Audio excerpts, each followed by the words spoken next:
I know this is supposed to be the good news part of the afternoon, and I wish I really had a hard time trying to think about how can I present this to offer opportunities here. There's a few, but I think it's more important to tell the story of trying to get a Toxic Reduction Act in Ontario. In 2005, a group called Cancer Care Ontario had a prevention mandate. They advised the government of the province on their cancer policy, and they convened a cancer and environmental stakeholder group, and there were labor representatives on that group as well. And the group decided that they were going to focus on knowing more about how carcinogens were regulated in Ontario. And so 2 years later, their research paper, which was called Cancer and the Environment in Ontario, Gap Analysis on the Reduction of Environmental Carcinogens, was released, and no surprise, it turned out there was little regulation, and what regulation there was really a patchwork quilt. The original group then disbanded, and some of us went on under the wing of the Canadian Cancer Society's Ontario division to form another stakeholders group to work and advocate for action on the report's findings. And at that time also, the Council for Environmental Cooperation, the NAFTA Environmental Group, was doing comparative studies of jurisdictions in North America and how much loadings of carcinogens and other pollutants they were each relatively contributing to North America. And at that time, very embarrassingly, Ontario was number 2 to Texas only in volumes of toxins that was pouring into the environment, including carcinogens. That was a very powerful fact for us to use. So as soon as our report came out, it was an election year, fortunately, and we went and visited all 3 political parties and extracted promises from all of them that they would act on this report. And so as soon as Premier McGuinty was elected for his second term, he announced that his government was, and this is a quote, reducing environmental toxins by tackling environmental causes of sickness. And he was going to be doing that by introducing a Toxic Reduction Act and also immediately banning bisphenol A from baby bottles. So hence was launched the quest for the best possible act. Ontario, well, my group decided, how could we do this? We knew and were aware, of course, of Massachusetts and New Jersey. So we put together a model toxic use reduction law using all of the best practices and examples that we could find worldwide. And we shopped it to the Ministry of Environment staff, legal staff, and hoped they would draw from them. And initially we were quite hopeful. We had our advocacy group have meetings with the Premier's office. We were told, oh yes, this is going to be health focused. We're going to involve the Ministry of Health. You know, this is, we're really excited about this. It's going to be a great success. And so we were very hopeful. And we proceeded to really delineate what our expectations of an act would be. And number 1 expectation would be targets and timetables, something to drive progress and to measure it against. As well, we wanted, because we knew so much and envied so much that TUR had accomplished, the Toxic Use Reduction Institute, thought it was really important to have an outside center of excellence on toxic reduction that would know about best practices in the world and kind of break into the old school of thinking of industries in Ontario and force them to think outside of the box. And so that each facility could be assisted with pollution prevention planning, and there could be an actual transformation from pollution control regimes to pollution prevention focus in our regulatory framework in Ontario. And we wanted to involve the people working in these facilities in the creation of pollution prevention plans for their facilities, because of course they were the most expert, but they were also the very first people to benefit from reduced exposures. And we recommended that health and safety representatives be involved in pollution prevention planning, writing the plans. We also wanted safer substitution of chemicals that we knew was going on with the REACH program and other places, not to be excluded by the Act. We wanted thresholds that were lower than the national reporting standards under the National Pollutant Release Inventory, where now industries have to report their emissions, end of the stack emissions and transfers of pollutants only. And also that the range of substances that would be covered would go well beyond the national reporting requirements and would include some of the emerging chemicals and the things like hormone disruptors and some of the carcinogens we identified in our report weren't regulated. And we also had a vision that, this was all about a new world order. It was about green jobs, and that, young people could become involved in new careers in pollution prevention planning so that we could train people to come out of university and be involved in in new innovative jobs, and we could perhaps become a center of solutions here in Ontario. So, and last but not least, of course, is that the public would have a much greater and increased right to know about their own toxic exposures in the province, both in the workplace and in the environment. And that would include the incorporation of toxics in manufacturing into consumer products. So what did we get?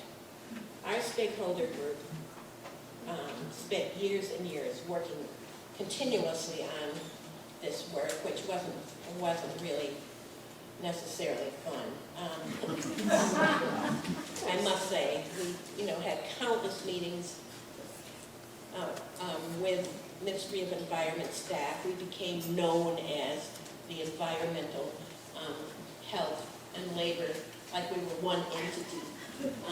And that was a bit of a mistake, I actually think, because I think we dropped the ball in one way and one way only, and we heard quite later on, they were immensely relieved that survivors of cancer and maybe people with workplace exposures, actual workers, were coming to them about this law in committee hearings and things. And I think that is where, in a way, we really failed. But in these sessions, they're long and interminable, and you start falling down the abyss on these things. Andy King and I, from the steelworkers, convened meetings with the Ministry of Labor, and we found one ADM that was interested in seeing what could be shared between the Ministry of Labor and what's known about things used inside plants, data that the Ministry of the Environment doesn't have. Imagine if those two entities shared their knowledge and what it would mean for people in the workplace. In the end, the silos remained, and we were unsuccessful in that. The next step that's coming is a living list committee where we are supposed to be helping them determine the rules for how chemicals get added or subtracted from the list, and subtraction is probably very attractive, I think, right now in this economic environment. So what do we have in the end? In 2009, the Toxic Reduction Act and Regulation 455 was passed, and it focuses on reducing the front-end production of toxic substances in the manufacturing process. It's still very pollution control based, not preventative, because there's no provisions that require safer substitution or alternatives. And the Act requires the Ontario manufacturers to prepare and publish individual toxic reduction plans for each substance that meets the thresholds. So it's a mass balance look they're going to have to take, very much like the hazard map. Okay, 5 minutes. And they're going to have to trace the volume coming in the door and determine what happens to all of those substances and their byproducts, and from cradle to grave, so to speak, in the manufacturing process. It requires them to do this, but not to produce plans, but those plans don't have to be implemented. And this is the same as Massachusetts.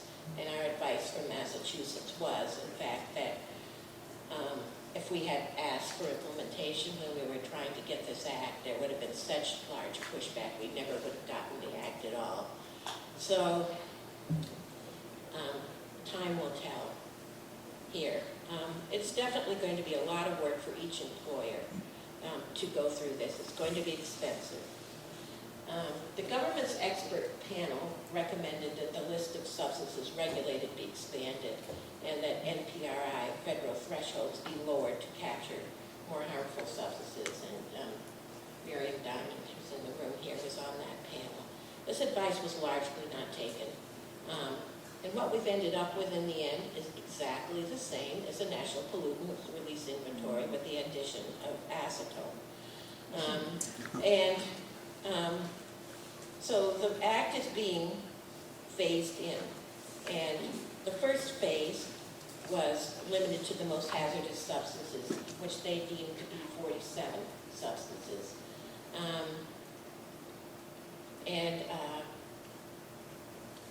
The thresholds are this, and this is very important to all of you, because Faye and I tried to actually conduct a search to see if we could find any pollution prevention plans out there, and when we couldn't find any, we went to look to NPRI to see what might be reported if the stuff coming out of the ends of the stacks was at a high quantity for the plastics plants here.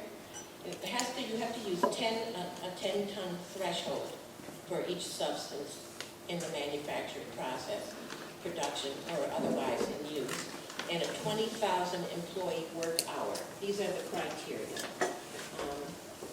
We made efforts to reduce them, but that didn't get accepted.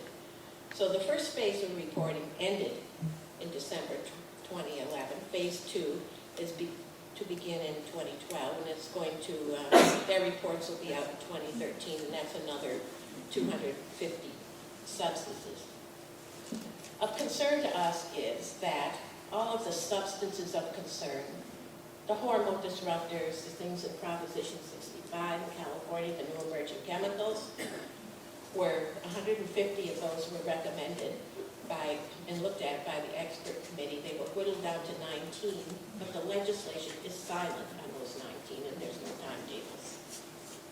This is a place we might focus some effort. In the midst of this implementation, the economy bucketed. We did some polling with the Cancer Society and still found people wanted, toxic reduction was a priority. But this had a huge chilling result on this legislation.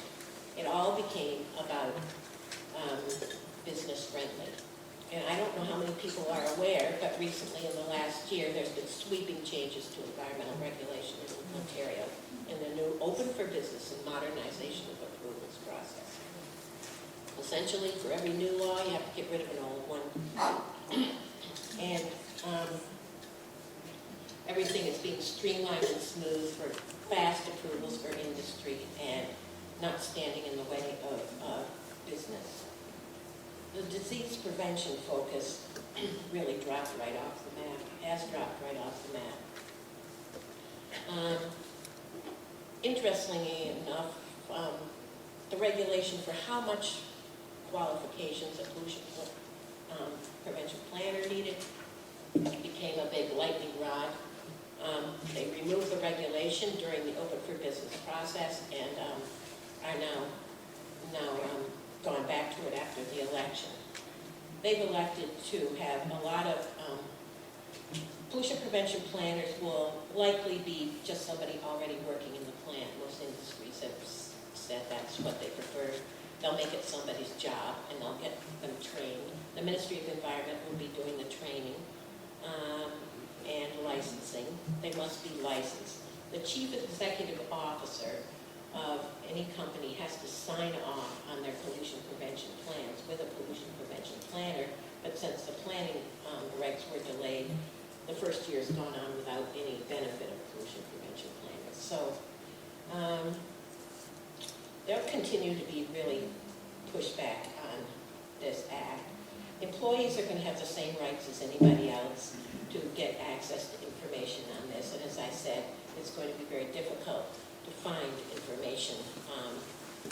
There's not going to be a central registry for all of this information, and the ministry may or may not elect to do annual reports or let us know what progress has been recognized through this act. So essentially, all they have to share with the public on their own individual corporate websites are a summary of their pollution prevention planning report, and that is, in the end of it, what we're going to get. And we're going to have to go facility by facility. You're going to have to know the exact name of the facility, and in the auto sector, it looks to me like things are nested under other things, and try to find the exact name.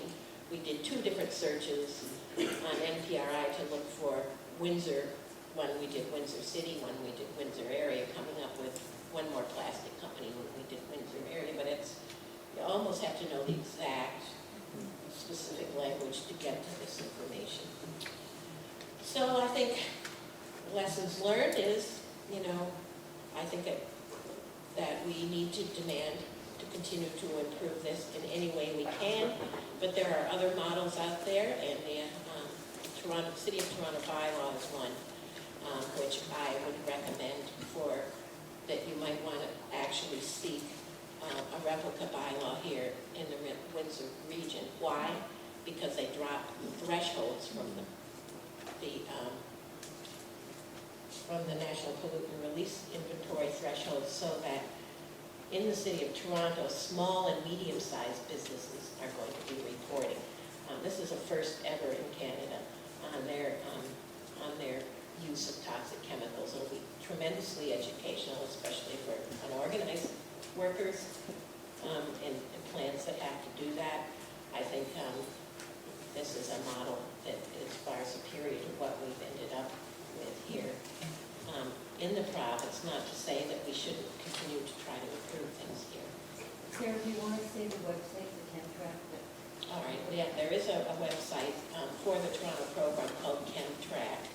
If you just Google ChemTrack and spell the track, T-R-A-C, in capital letters, all one word, you'll come up with it. It's very useful, and they're being quite enabling.